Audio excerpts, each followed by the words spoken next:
Communiqué numéro 001-2024 du 14 septembre 2024. Thème: liste des professionnels du public et du privé qui sont aujourd'hui esclaves des faux pasteurs en Afrique subsaharienne. Numéro 1. Les magistrats. Dans les pays d'Afrique subsaharienne où gangrène le phénomène des faux pasteurs, les faux prophètes, les fausses prophétesses, les faux apôtres, les faux docteurs et les faux évangélistes, les juges et les procureurs sont souvent accusés d'être corrompus, d'être esclavagisés par ces faux ministres des cultes de la religion chrétienne. En effet, beaucoup de faux pasteurs dans leur congrégation commerciale se vantent dans leur discours en disant à leurs fidèles: nous avons les longs bras dans les tribunaux et vous ne pouvez pas nous amener quelque part. On n'entend pas long bras. Certainement les juges et les procureurs qui sont leurs fidèles, qui les nourrit, qui les blanchit, qui les loge, et dont beaucoup parmi ces représentants de la loi, notamment les femmes, sont les copines des faux pasteurs. D'ailleurs, que ces faux pasteurs couchent dans les hôtels et les motels. Numéro 2. Les policières.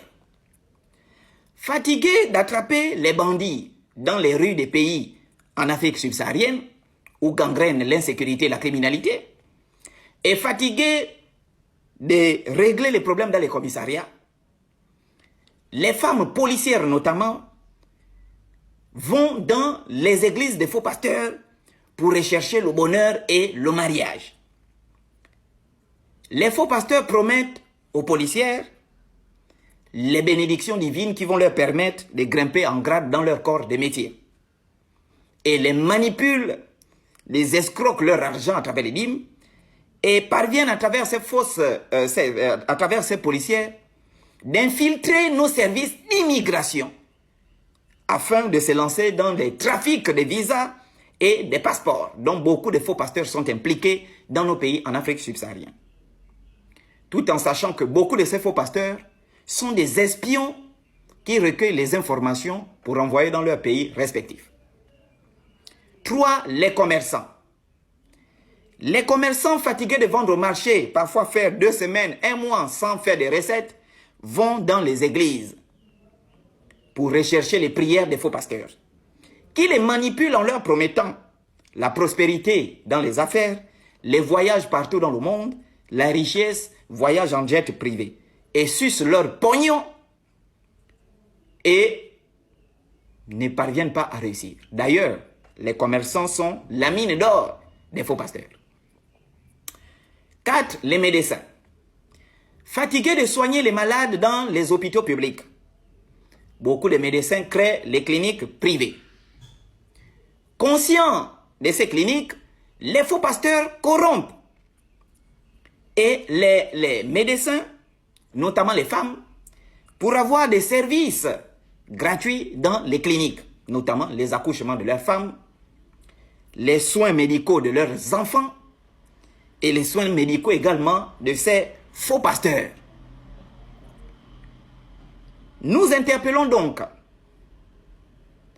les pays africains, notamment les populations éveillées, les enfants de Dieu qui travaillent dans la justice, qui travaillent dans les forces de l'ordre, qui travaillent dans la santé et qui travaillent dans le commerce, à plus de vigilance.